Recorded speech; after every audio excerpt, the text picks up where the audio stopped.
Greetings, everyone. It's time for a new year with small businesses together. That's right. The calendar now, listen, and it's into a new year. So let's make this happen. It's SEO time for everybody. It's Small Business Update. So let's hit it.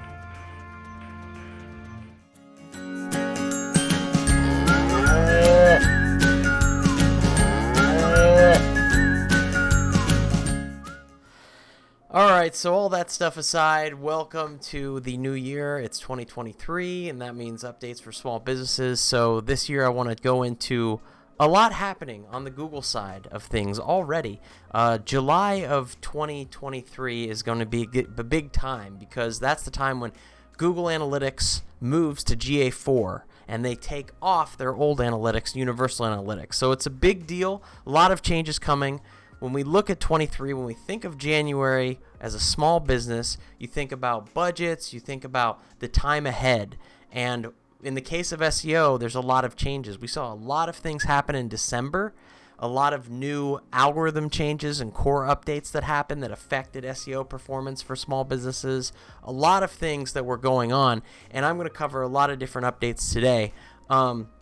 So this year, as I said, GA4 is the big train that's coming, and we all want to be aware of what's going on. Now, we've been moving our clients to GA4 for quite some time, even in 2022, because we knew this was coming. It's a big change in how Google Analytics works and how Google Ads actually tracks conversions for businesses too. So it's a big deal, and it's something that we're definitely staying ahead of, and definitely want your business to be ahead of that curve too. So Google rolled out, like I said, tons of SEO updates, which we cover in our news section later on. I want to talk about the numbers. So the numbers this year, actually it was 2022, what we see is that ad spend decreased in December by almost 40% from the beginning of December on, which is big. And on top of that, we already had decreases because in Ohio and in a lot of the United States, there were massive snowstorms. So those few days that hit saw really dramatic decreases in shopping, consumer spending, all that stuff. From our clients specifically, we're actually up 211% from this time last year. In terms of ad spend of what people are spending.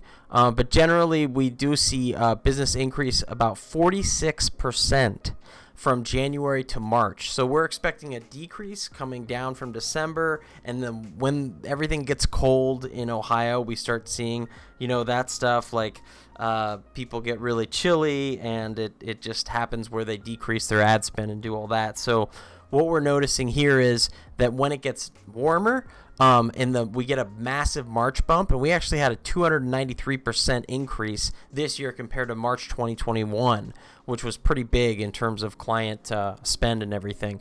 Again, that's normal, though. We kind of understand where things are going. So this year, we had steady increases totaling 460% from March 2022 until early December of this year. So we had a steady increase the entire year. And then it began to decline in December, which we expected to decline until March 2023. So if history repeats itself, this will happen again. Businesses are going to, pull back on spending. That always happens with ads, but we have seen a lot of businesses actually call us new clients for SEO. So they might be decreasing ad spend, but they're kind of increasing their fundamentals and making sure we still have to have business. I mean, we're well aware of that due to what happened in 2020, where online is so important and everything. So it might not be an ad spend, but it might be in SEO or improving your website, doing podcasts, doing all kinds of really creative stuff, videos, which we really encourage people to do as well, because that helps your business a lot. But looking at this, we see a lot of interesting stuff. And when it gets warmer, people start coming back. People start advertising in March, April, May. So our advice right now is to learn from these lessons of the past. Don't cut down necessarily on spend. Don't cut dramatically on ad spend. You can cut down some, but don't cut as dramatically, because what we always see is customers then get worried come March. They're like, I need clients. This is crazy. And they start spending a bunch, and then competition gets really high. So for the client's sake, I actually recommend to keep just going with whether it be SEO stuff, advertising, that kind of stuff. Just keep it going, and at a decent budget. So then, because right now it's cheaper because there's less competition, so cost per click is lower. So you should actually be putting ad spend now to save money looking ahead. So again, that's really important, and we'll definitely cover more of that as time goes on. So looking at the top client questions of the month, we had some great client questions. They were fantastic, and we definitely want to look at some of those. So the first question is, can we respond to Google reviews with our own keywords to help our SEO if customer does not use keywords or minimal in the review? This is actually a pro tip, and I actually do say yes. You should do that. You should respond to your reviews, and you should say something in the review about what you did with them. If you're a plumber, say, we did a really great job fixing their sink in their kitchen sink that was, had a drain valve issue, something specific. So then when people search kitchen, maybe drain plug or, faucet, plumber, whatever, then we know that could actually help your SEO. Now, Google doesn't say it explicitly helps, but I think why not? It can actually help if you say that stuff, and then also we encourage customers to also say that kind of stuff. But for Google Maps, it is a ranking factor, and so there's actually certain links on that actually show it. So yes, very good question. Next question is, should I change my name? Okay, this is a very good question. It's a complex question. So sometimes when you're a business, you might want to change your name for competitive reasons. You might have noticed that your name is not quite where it should take you, maybe. So there's a lot of things to think about when picking a name for your business. Obviously, if you're just doing SEO purposes or whatever, you could call yourself Dog Food Store Columbus, Ohio, and technically, yes, that could still get you some help. Then buy Dog Food Store Columbus, Ohio, and then put that all over your website because that's your name, do business cards, do all that stuff, marketing, whatever. And we have had businesses that essentially do that, and it works for them. It helps give an SEO boost, but it doesn't have any of that pizzazz, right? I mean, picking your name like that is kind of boring, obviously. And then later down the line, we had businesses that had a name that was just very generic. Nobody knew who that business was. There's no brand identity. And so when it actually happens to occur, that people will search the business name, they'll just be confused with some other business that might be similar. Dog Food Store Columbus, Dog Food Store in Ohio. I don't know. There could be like similar names, which we've actually seen happen, and it really hurts them down the line. So you want a unique name. You want a business name that's a brand, really. That does help. And also, if you are named Dog Food Store Columbus, Ohio, what if you want to sell cat food down the road? And then your dog food store, you're going to lose a lot of customers because people will think, oh, they're just a dog food store. Maybe you want to sell iguana food or whatever later. You want to do more than that. So you have to think kind of outside the box that way. When we came up with the name Cow Abundant, finding a marketingcompany.com name was actually tough back in 2016. And now it's even harder, obviously. So we decided to go the total opposite and created a crazy name, Cow Abundant, which seems like a cool name. I'm happy. But it certainly has, we basically went the other way, and because we could get the domain name and we could create this business and it's unique and it worked well for us. So we're happy about that. So those are some things to consider about when you change your name. If you need help, additional help, contact us. We're happy to assist. Next question is, what is the ideal blog post length? So a minimum of 600 words and ideally 1,000 to 2,000 words would be great. There's no technical set limit other than they do say 1,000 words plus. 1,500 is amazing if you can do more details on things, but you need good content. You need to answer questions that are top SEO questions. It needs to be relevant. It shouldn't just matter on length that way. It has to be good content, and Google is getting way heavier that way to actually having good stuff needed. use top keywords, have a great title, all that good stuff too. Okay. Next question here is, I'm thinking of doing a podcast. Is that a good idea for SEO? So, yeah, I mean, podcasts are great for exposure, which in turn helps your SEO and drives awareness to you and your website. So yes, doing a podcast is awesome. In fact, we do a podcast with Jason Barger, and we've been doing 150 episodes strong, and it's been going great. And we have more coming out this year. Check the show notes, check the links for that. The Thermostat Podcast with Jason Barger. So SEO is very important. Obviously, with a podcast, what you need to do, though, there's actually a link in here that to an article that talks about some things to optimize that. So you want to create a show notes page that has details and links and all that good stuff about your podcast, links back to the podcast, and do that for every episode. That's really important. You also want to add keywords and details and repurpose your content. Gary Vaynerchuk is an amazing example who uses the crap out of his content, in the sense that he'll go to an event, he'll speak, he'll record it, he'll do video from it, he'll do it in podcast, TikTok, everything else. That is an amazing thing to do if you can repurpose. Not everybody has that kind of, engine behind them that can do it, obviously, but when you go, you'll grow.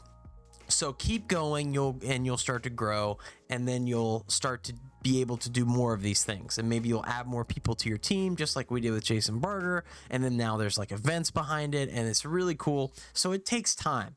The key, though, is consistency. If you can do podcasts, weekly, do that, and do episode updates on your website as well that link to it. So yes, a podcast can be an amazing thing for SEO. Next question. And last question, I guess. So for podcasting, is the SM7B a good mic? So the SM7B is a legendary microphone. It has been used by so many people. Let's see if I can recording podcasts. This mic is phenomenal. Conan O'Brien apparently uses it. Joe Rogan, NPR uses it. Gary Vaynerchuk again, which we talked about earlier. So many people use this mic. It was used to record the album Thriller. It was used to record tons and tons of albums in the past. It is a very famous microphone and iconic in so many ways. So yes, the SM7B is a phenomenal mic. Value to quality, it's incredible. I mean, it's $359. It's basically,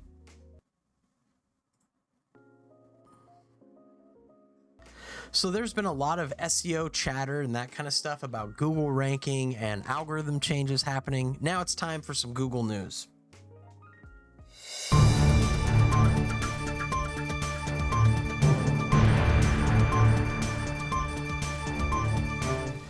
So as we can see, there were some fluctuations in December 26th. There were actually algorithm and core updates that happened in December, quite a few of them.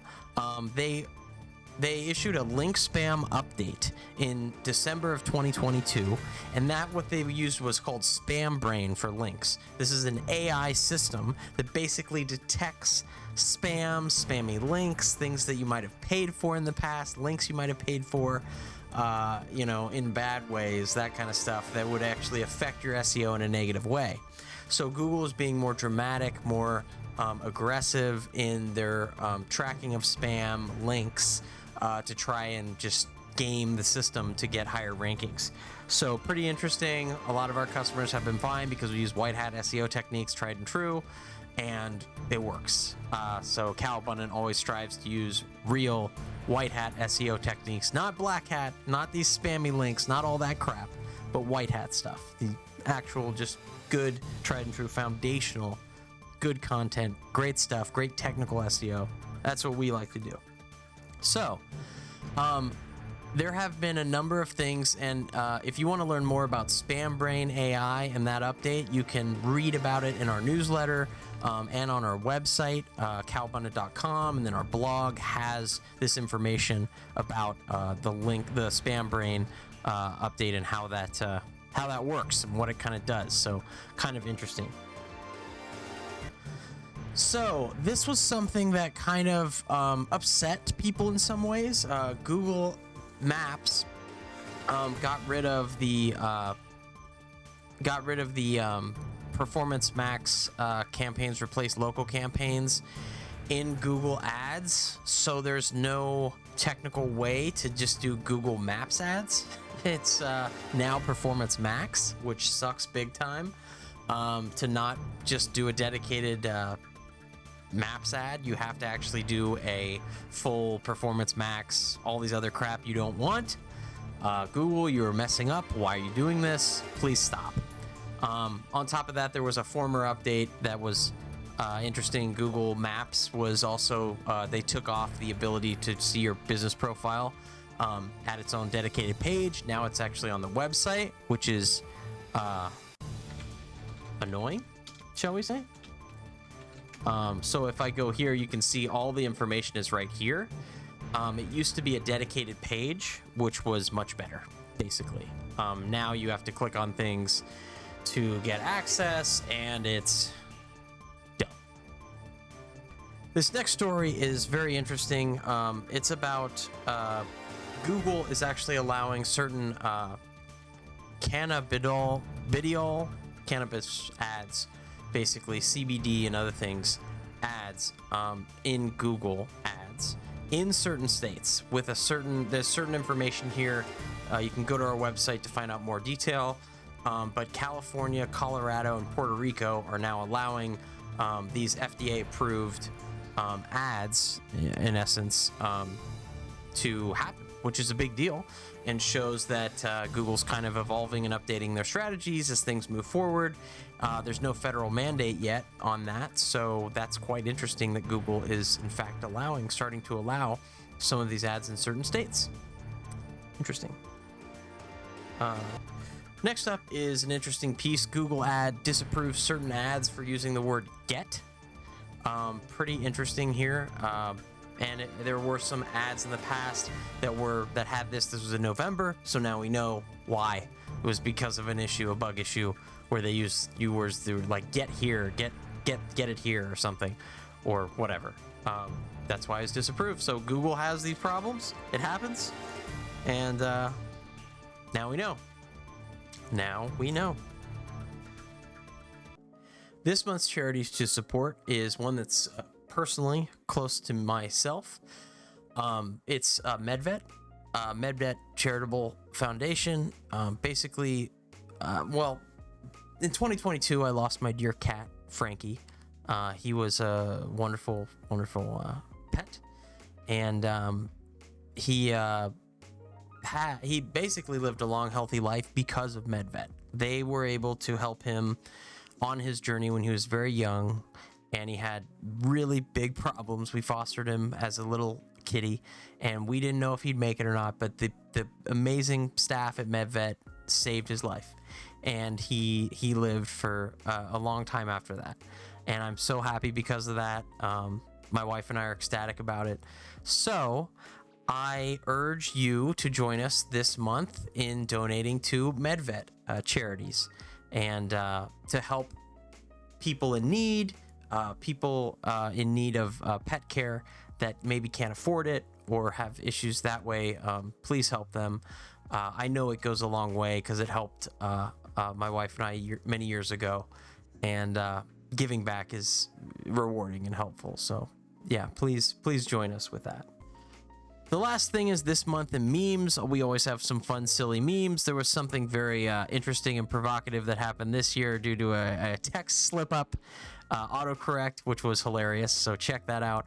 Also check out the Thermostat Podcast from Jason Barger. It is a great podcast. We're 150 episodes in, and we have more great stuff to come about workplace culture and leadership happening. So do check that out. Subscribe to our newsletter. Thank you, everyone, for watching. I wish you the most wonderful 2023, and be well. Bye, everyone.